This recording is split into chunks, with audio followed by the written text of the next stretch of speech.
আসসালামু আলাইকুম, সবাই কেমন আছেন? আজকে আসলে আপনাদের এর আগেও একটা খুব আ কিভাবে ইনভেস্টররা খারাপ বাড়ি কিনে পয়সা মেক করতে পারে সেটা আমি দেখিয়েছিলাম। আজকে আমি আরেকটা এক্সাম্পল দিচ্ছি আরেকজন বায়ারের। সো আমরা কিছু এক্সাম্পল দিব। আমি আপনাদেরকে MLS কিভাবে আমরা বাড়িটা সিলেক্ট করলাম সেটাও আমরা দিয়েছি। এবার আমরা বাড়িটা দেখব। খুব শর্ট একটা ভিডিও হবে, খুব বড় না। যে বাড়ির কন্ডিশনটা আমি দেখাই, তাহলে আপনারা বুঝতে পারবেন যে আমরা কী ধরনের একজন বায়ার কী ধরনের রিস্ক নিয়ে কিনে। প্রথম যে জিনিসটা হচ্ছে, আমি আপনাদেরকে আগেই বলেছি যে রিস্কটা নেয় ওনারা, সেটা হচ্ছে প্রথম হচ্ছে যে আমি কোথায় আ আ আমি আসলে কত বাজেটে কিনবো, আমার সে বাজেটটা আছে কিনা, আমার সে ক্যাশ টাকাটা আছে কিনা, সেই রিস্ক টেকিং ক্যাপাসিটিটা, এবং সেটা আবার কিনে আবার বিক্রি করার সেই ক্যাপাসিটিটা, এবং সেই অঙ্কটা বিক্রি করার সময় আমার লাভ হবে কি লোকসান হবে সেই অঙ্কটা করা। এই ৩টা জিনিস হচ্ছে বেসিক জিনিস। ৪ নম্বর হচ্ছে একজন ভালো রিয়েলিটরের সাথে সম্পর্ক তৈরি করা, যাতে বুঝতে পারা যে এটা ভালোভাবে হচ্ছে কি হচ্ছে না। So these are the things. অনেকগুলো ইম্পর্টেন্ট আইটেম আছে। So these are the things you have to be very very responsible for. আজকে আপনাদের একটা মজার জিনিস দেখাচ্ছি, যে বিষয়টা আলাপ করছিলাম, যে একজন যিনি ইনভেস্টর, যিনি বাড়ি ফ্লিপ করবেন, তিনি কি দেখেন? তিনি সাধারণত দেখেন, এটাকে আমরা বলি প্রোডাক্ট। একটা বাড়িকে তখন আমরা বলে ফেলি প্রোডাক্ট। যে প্রোডাক্টটা কিনবেন সেটা ভ্যালু আছে কিনা, এবং সেটা কিনলে উনি লাভবান হতে পারবেন কিনা। সো আমি আপনাদেরকে একটা বাড়ি আজকে দেখাবো, যেটা ফাইনাল ওয়ার্ক আমি করব। ফাইনাল ওয়ার্ক থ্রু করতে যাওয়ার আগে আমরা কি দেখে বাড়িটা কিনেছিলাম সেটা একটু জাস্ট 1 মিনিটের মধ্যে আপনাদেরকে বোঝানোর চেষ্টা করি, যার ফলে আপনারা ইজি বুঝতে পারবেন। Let me check back. আমরা দেখাই, এই যে আমরা MLS-এ ঢুকছি, এই বাড়িটার একটা অ্যাড্রেস আছে, সেই অ্যাড্রেসে আমরা যাই। হ্যাঁ, ধরা যাক এই বাড়িটার অ্যাড্রেস এটা পেন্ডিং আছে, এটা আজকে ক্লোজিং হবে। তো আপনাদেরকে শুধু দেখানোর জন্য দেখাই, এটা টেম্পার একটা বাড়ি। আমরা চলে গেলাম, আমরা এখন আমি দেখাচ্ছি, এই যে এটা 1401 প্রভিন্স সার্কেল।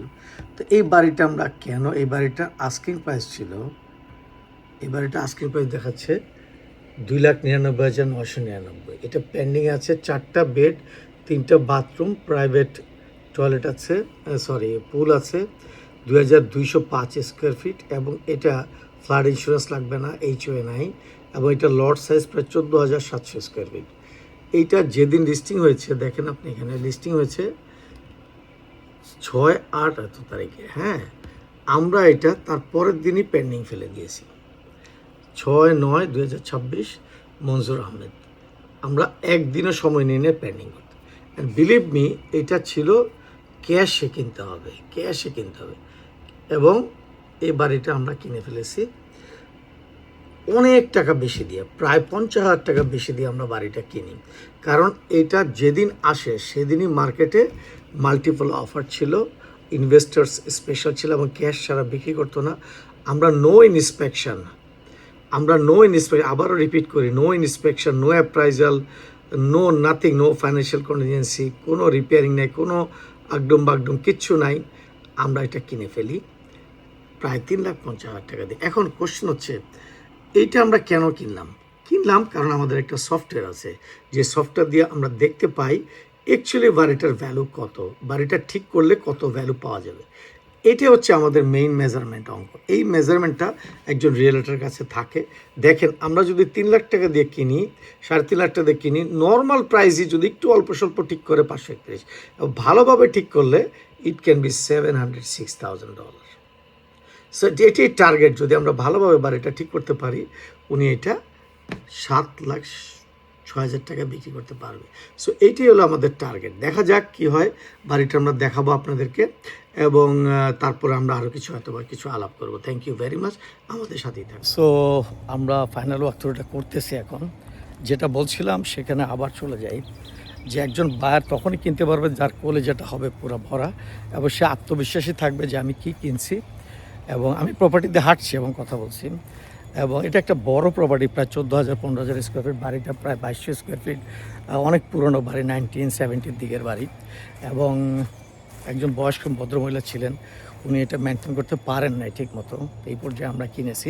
সো আমি বাড়িটা আপনাদের দেখাবো, ভিতরে ঢোকার আগে বাড়িটা দেখাবো।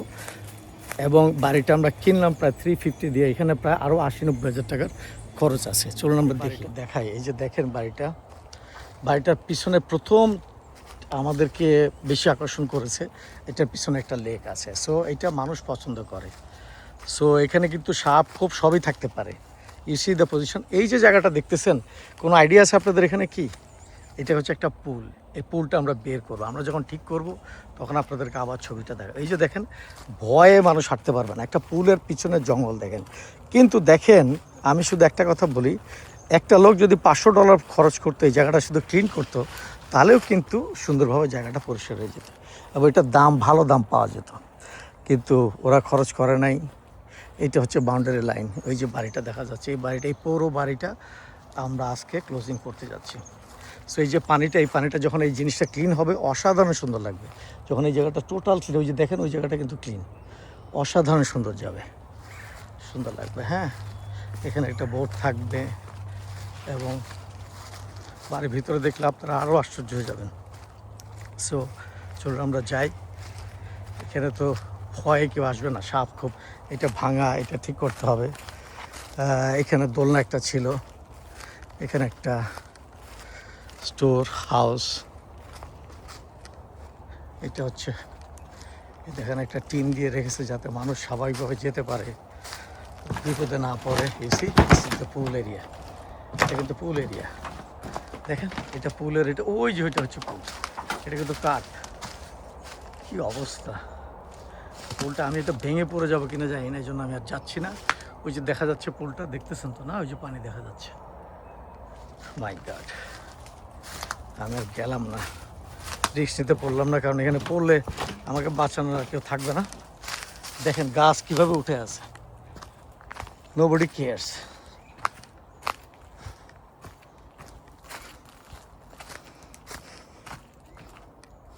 Nobody cares.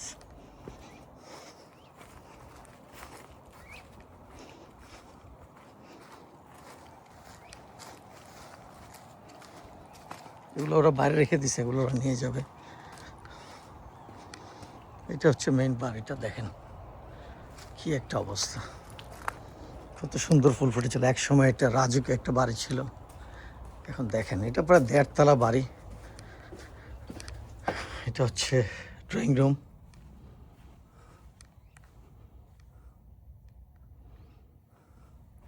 কি দেখেন, কি লাক্সারি ছিল ভদ্রলোকের। কিচেনটা দেখেন, কি লাক্সারি কিচেন ছিল এক সময়। মানুষ আসলে আমরা অনেক অহংকার করি, বাট অ্যাকচুয়ালি আমাদের কোনো কিছু অহংকার করার কিছু নাই। এই যে কিচেন, অহংকার করার কিছু নাই। আমাদের একসময় আমরা মারা যাব এবং তখন আমাদের সম্পত্তি দেখার কেউই থাকবে না, এটাই বাস্তবতা।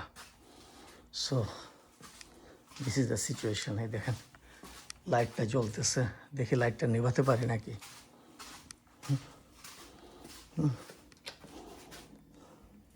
ওই লাইটটা তো নিভতেছে না।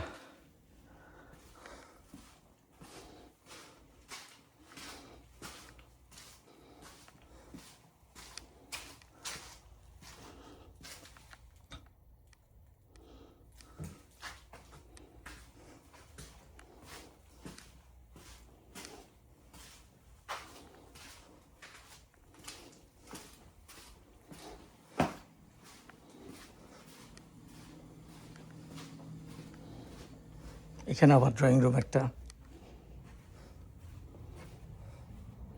এবার দোতলায় যাই, এখানে মাস্টার বেডরুম। ভদ্রমহিলা অনেক শৌখিন ছিলেন, বোঝা যায়। এই যে এখানে একটা রুম, আবার এখানে একটা রুম, এখানে একটা টয়লেট, এখানে একটা টয়লেট বা রুম, এখানে একটা বারান্দা। বাইরে গেলাম না, আপনাদের সময়টা নষ্ট করতে চাই না, জাস্ট একটা আইডিয়া দেওয়ার জন্য। সো এই ধরনের বাড়ি কিনতে গেলে আরেকটা কথা বলি, আপনি আছেন আটলান্টা, আপনি আছেন নিউ ইয়র্কে, আপনি আসলে বাফেলোতে, আপনি ফ্লোরিডাতে এই ধরনের রিস্ক নেওয়া ঠিক হবে না। আপনাকে দেখতে হবে, আপনি নিজে থাকতে হবে। এটা একটা টয়লেট, এখানে একটা রুম, এটা মাস্টার বেডটা আসলে নিচে, এবং এখানে দেখেন সুন্দর একটা ক্লোজেট, বিশাল বড় ওয়াকিং ক্লোজেট।